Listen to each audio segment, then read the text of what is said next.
T'as joué à Pokémon Legend Arceus? Je l'ai trouvé vraiment intéressant, mais il est vrai qu'on a l'impression parfois de jouer à un prototype ou à une version bêta. On dit souvent que Pokémon n'évolue pas, qu'il n'y a jamais de prise de risque, et que chaque nouvel épisode ressemble au précédent. Avec cet opus, on peut dire qu'ils ont osé la nouveauté et ça donne un vrai élan de fraîcheur à la série. On est entre une envie d'innover et une envie de garder les racines de la saga. C'est une expérience à vivre avec ses bons côtés comme ses mauvais. Dans ce Legend Arceus, on ressent clairement ce côté aventure avec ses grandes zones ouvertes, pas gigantesques mais pas trop petites non plus. Il y a un vrai côté nature sauvage avec ces Pokémon qui se baladent tranquillement. Pour l'histoire, notre personnage arrive à Hisui, l'ancien Sinnoh, par une espèce de portail temporel ou dimensionnel. Après quelques péripéties, on nous propose une mission, remplir le Pokédex, tout en enquêtant sur les monarques. Ce sont des Pokémon vénérés ici qui sont censés être forts et qui ont un comportement anormal depuis peu. On va donc explorer les différentes régions. C'est une histoire qui essaye de se détacher des scénarios classiques des autres jeux. Même si c'est intéressant, ce n'est pas non plus la folie. À côté de cette quête principale, on a le droit à des quêtes secondaires qui valent plutôt le coup, mais aussi à tout un tas de services à rendre aux habitants de la ville, ce qui augmente beaucoup la durée de vie. À ça, on ajoute la customisation de l'avatar, on va pouvoir s'acheter des tenues, on peut apprendre de nouvelles compétences à nos Pokémon dans des dojos. Beaucoup d'idées, beaucoup de concepts, mais qui restent assez secondaires, parce que c'est tellement simple qu'on n'a pas besoin de les utiliser. Concrètement, on se retrouve dans la ville principale, Rusticité, il n'y en a qu'une,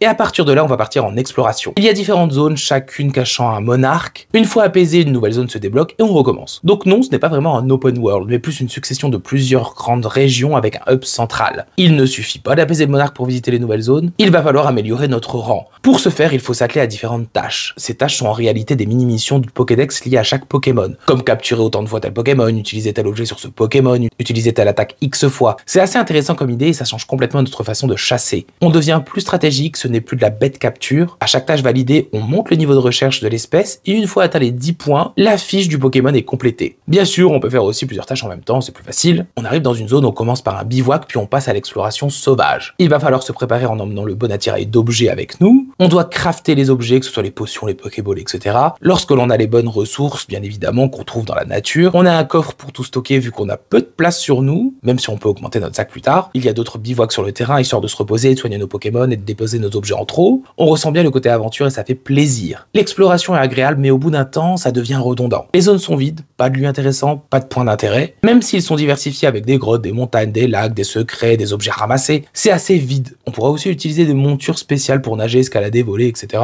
Plutôt sympa. La capture a été revue. Il va falloir s'approcher doucement, ne pas faire de bruit, voire même se cacher. Une nouvelle manière d'attraper très intéressante et vraiment prenante. On lance alors notre Pokéball ou notre Ball directement sur le Pokémon, tout ça en temps réel. Chaque Pokémon ayant un comportement différent, certains se laissent capturer, d'autres s'enfuient, et d'autres même nous attaquent. Même si c'est agréable, leur comportement n'est pas très naturel. Il faudra alors éviter leurs attaques, car oui, les Pokémon peuvent nous blesser, c'est même surprenant. On peut presque mourir et être envoyé au bivouac. On peut essayer de les attirer avec des objets, de la nourriture, du bruit ou tout simplement passer par un combat. Et les combats se font aussi quasiment en temps réel. Ça change vraiment des autres opus. Notre personnage peut se balader autour des Pokémon en train de combattre. On lance des attaques de manière classique, de même pour les objets et tout. La petite nouveauté, ce sont les styles puissants et rapides qui peuvent un peu changer la manière de combattre, mais rien d'exceptionnel non plus. Il n'y a que les combats contre les monarques qui diffèrent, avec une phase d'action originale où c'est notre personnage qui combat. C'est sympa, mais répétitif. On tombe aussi sur des Pokémon barons, des Pokémon plus puissants, plus durs à battre et plus durs à capturer. C'est vraiment génial d'aller chasser des Pokémon de manière sauvage, surtout qu'il y a pas mal d'espèces et ça se renouvelle avec le temps, mais il n'y a quasiment que ça à faire. On a toujours une équipe de 6 Pokémon, on ressent ce côté daté dans les menus, la gestion des items, etc. Ce n'est pas très intuitif. Concrètement, c'est un jeu facile, une petite promenade très sympa, on ne va jamais être bloqué et toute notre équipe monte de niveau en même temps. Il y a quelques combats contre d'autres dresseurs, mais clairement pas assez, sans challenge et ils sont surtout vite expédiés. Visuellement, c'est clairement daté avec énormément de bugs, ce n'est techniquement pas à la hauteur, mais la direction artistique m'a plu, il y a un côté estampe japonaise très agréable, avec une très bonne utilisation des couleurs, le côté son est par contre très réussi, il y a une vraie ambiance qui se dégage, c'est assez différent des autres jeux.